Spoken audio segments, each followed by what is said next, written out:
आदाब, मैं वादिल खान आज़ाद। आप देख रहे हैं दुनिया टुडे का खास प्रोग्राम भारत दिन भर।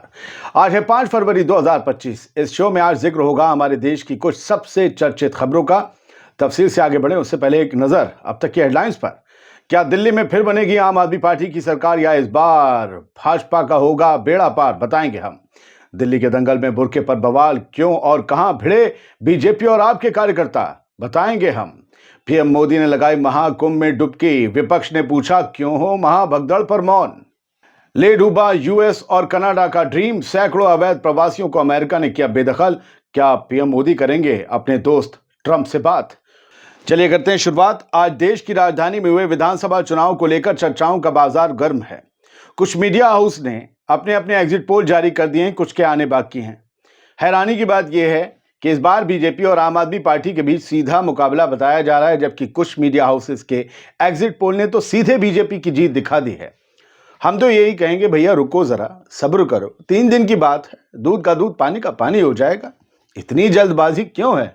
दिल्ली की जनता का फैसला है तो तय भी उन्हें करने दो। वैसे भी वो तय कर चुकी, अब तो सब ईवीएम में कैद है। हालांकि इस बार भी ज्यादातर एग्जिट पोल्स में कांग्रेस को ना के बराबर सीट दिखाई गई है, यानी कांग्रेस को कोई फायदा नहीं। वहीं आम आदमी पार्टी का दावा है कि दिल्ली की जनता को भाजपा सरकार नहीं बल्कि आम आदमी की सरकार चाहिए। दिल्ली में चुनावी दंगल अपने चरम पर है। आज विधानसभा की 70 सीटों के लिए वोट डाले गए। राष्ट्रपति द्रौपदी मुर्मू, एलजी वीके सक्सेना, विदेश मंत्री एस जयशंकर, मुख्यमंत्री आतिशी और राहुल गांधी के साथ साथ कई दिग्गजों ने अपना वोट का इस्तेमाल किया। वैसे तो देश की राजधानी दिल्ली में अमनो अमान के साथ वोटिंग हो गई शांतिपूर्ण तरीके से, लेकिन सीलमपुर विधानसभा में आम आदमी पार्टी और बीजेपी के समर्थक आपस में भिड़ गए। बीजेपी ने बुर्के में फर्जी वोटिंग का इल्जाम लगाया तो आप विधायक पर फ्लाइंग किस देने के इल्जाम में एफआईआर दर्ज कर दी गई। माना फरवरी का महीना है, लेकिन सीरियस चुनाव में ये फ्लाइंग किस का मजाक क्यों? अगर हुआ है तो दिनेश मोहनिया के खिलाफ एक महिला ने फ्लाइंग किस देने का केस दर्ज करवाया है, तो वहीं ओखला विधायक अमानतुल्लाह खान के खिलाफ आचार संहिता के उल्लंघन का केस दर्ज हुआ है। पूर्व मुख्यमंत्री अरविंद केजरीवाल ने तो बूथ एजेंट्स को बंदी बनाकर रखने तक का आरोप लगा दिया। खैर, सभी पार्टियों से रिक्वेस्ट है कि कुछ दिन का इंतजार और कर लें, ईवीएम खुल जाएंगी, नतीजे आ जाएंगे, दिल्ली के दिल में कौन है ये भी क्लियर हो जाएगा। लेकिन हम तो इंतजार नहीं कर सकते, इसलिए बढ़ते हैं आगे। खबरें कई हैं। महाकुंभ में पीएम मोदी ने आस्था की डुबकी लगाई। यूपी में बीजेपी सरकार के मुख्यमंत्री योगी आदित्यनाथ ने सारथी बनकर साथ निभाया। पीएम मोदी योगी के साथ बोट में बैठकर संगम नोस तक पहुंचे, मंत्रोच्चार के बीच स्नान भी किया। मोदी ने सोशल मीडिया पर कहा कि वो संगम में डुबकी लगाकर करोड़ों श्रद्धालुओं की तरह धन्य हो गए। पीएम मोदी ने इस दौरान गंगा पूजा भी की, लेकिन विपक्ष बीजेपी और योगी सरकार पर आरोप लगा रहा है कि महाकुंभ में आए थे तो एक बार उन पीड़ितों की भी पुकार सुन लेते, एक बार उस जगह का भी मुआयना कर लेते जहां भगदड़ मची थी, एक बार मृतकों की आत्मा की शांति के लिए 2 मिनट का मौन रख लेते, एक बार योगी जी से भगदड़ में मरने वालों का आंकड़ा पूछ लेते। क्योंकि विपक्ष तो योगी सरकार से पूछ पूछ कर थक चुका है। शायद आपको तो योगी जी 4 मर्तबा आंकड़ा बता देते और आप प्रधान सेवक होने के नाते प्रदेश और देश की जनता को सच्चाई बताते। खैर, पीएम मोदी ने डुबकी लगाकर पुण्य कमा लिया है, अब विपक्ष भी उनका कुछ नहीं बिगाड़ सकता। इधर प्राइम मिनिस्टर मोदी महाकुंभ में डुबकी लगा रहे थे, उधर राहुल गांधी बिहार पहुंच गए, कांग्रेस के सबसे बड़े नेता। अचानक बिहार इतना क्यों खास हो गया? बजट में बिहार को केंद्र की मोदी सरकार ने बम्पर सौगातें दी, तोहफे दिए, तो राहुल गांधी भी 3 हफ्तों में दूसरी बार बिहार का दौरा करने पहुंच गए। बिहार पर फोकस के पीछे वजह है चुनाव। इसी साल बिहार में विधानसभा चुनाव होने हैं। बिहार में दलित, मुस्लिम और ओबीसी वोटर्स पर पकड़ होना बहुत जरूरी है, तभी जीत मिलेगी। बिहार के लोगों का कहना है कि बीजेपी ने तो बैठे बिठाए बम्पर अनाउंसमेंट कर दिए, बिहार में बहार लेकर आएंगे। वो अलग बात है कि अच्छे दिन अभी तक किसी के नहीं आए, बिहार के भी देख लेंगे। जबकि विपक्ष का कहना है कि राहुल गांधी जमीन से जुड़े नेता हैं, वो हर छोटे और बड़े कार्यक्रम में शामिल होते हैं, वो जन के नेता हैं, दलित के घर खाना खाते हैं, मुस्लिमों को अपना मानते हैं, ओबीसी वोटर्स की आवाज उठाते हैं। खैर, चुनावी माहौल है, हर पार्टी अपना दमखम लगाती है, जनता के दर तक जाती है, वो अलग बात है, बाद में उसे भूल जाती है। पहले की बातों में तो कुछ गलत नहीं, बाद वाली में बहुत गलत है। अच्छी जिंदगी की चाह और हसरत इंसान को कहां तक नहीं ले जाती, कुछ को तो विदेश तक ले जाती है। हम भगोड़ों की बात नहीं कर रहे, वो तो भारत में भी रहकर अच्छी जिंदगी जी रहे थे, मौज काट रहे थे। हम तो उन आम लोगों की बात कर रहे हैं जिनमें से कुछ लोग अपने ख्वाब लेकर, अपने सपने लेकर अमेरिका गए थे। लेकिन प्रधानमंत्री नरेंद्र मोदी के दोस्त माय फ्रेंड डोनाल्ड ट्रंप ने अब इन लोगों को भारत वापस भेज दिया है।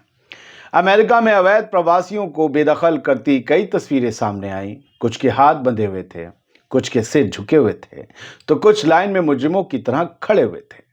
ऐसा नहीं है कि यह सिर्फ भारत के लोगों के साथ किया गया, बल्कि मेक्सिको, पाकिस्तान, क्यूबा और कई अफ्रीकी देशों से अवैध प्रवासी जो आए, उनको अमेरिका ने अपनी सरजमी से ऐसे ही बेदखल कर दिया है। डोनाल्ड ट्रंप मोदी जी के खास दोस्तों में से एक हैं। बीजेपी तो कहती है कि वो भी फैसले लेने से पहले हमारे वाले से सलाह मशवरा करते हैं। शायद इस बार मोदी साहब से पूछना भूल गए। खैर, डोनाल्ड ट्रंप ने अवैध प्रवासियों को कभी अवैध एलियंस तो कभी अपराधी करार दिया है कि वो प्रवासी भारतीय हैं जिन्हें यूएस और कनाडा का ड्रीम ले डूबा। अब एक खबर खेल की दुनिया से जुड़ी हुई, एक भूतपूर्व खिलाड़ी से जुड़ी हुई। भारतीय टीम के पूर्व कप्तान और पूर्व कोच राहुल द्रविड़ का एक वीडियो सोशल मीडिया पर जमकर वायरल हुआ। राहुल द्रविड़ के पास वैसे तो कई लग्जरी कार्स का कलेक्शन है, लेकिन इस बार उनकी कार को एक लोडेड ऑटो ने टक्कर मार दी। फिर क्या था? हमेशा खामोश रहने वाले शांत स्वभाव की दीवार को तोड़ते हुए राहुल द्रविड़ गुस्से से लाल हो गए। बेंगलुरु के कनिंगम रोड का ये वायरल वीडियो बताया जा रहा है, जहां वो ऑटो वाले से आर्ग्यूमेंट करते हुए नजर आए। कार चाहे किसी सेलिब्रिटी की हो या फिर आम इंसान की, अगर कोई खड़ी कार को भी टक्कर मारेगा तो गुस्सा आना लाजमी है। हालांकि आपको राहुल द्रविड़ के गुस्से से जुड़ा एक और दिलचस्प किस्सा बताते हैं। साल 2004 में राहुल द्रविड़ की शोएब अख्तर के साथ बहस हो गई थी।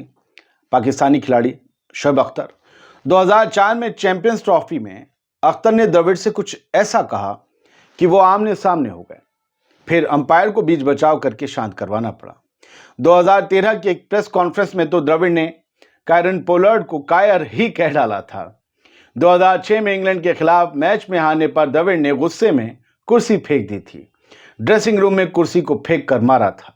खैर, Rahul Dravid the great Indian wall के नाम से जाने जाते हैं और वॉल कभी गुस्सा नहीं करती, वो तो शांत एक जगह खड़ी रहती है। लेकिन कभी कभी भड़ास निकाल कर कलेजे को ठंडक भी पा लेनी चाहिए। आज के इस बुलेटिन में बस इतना ही।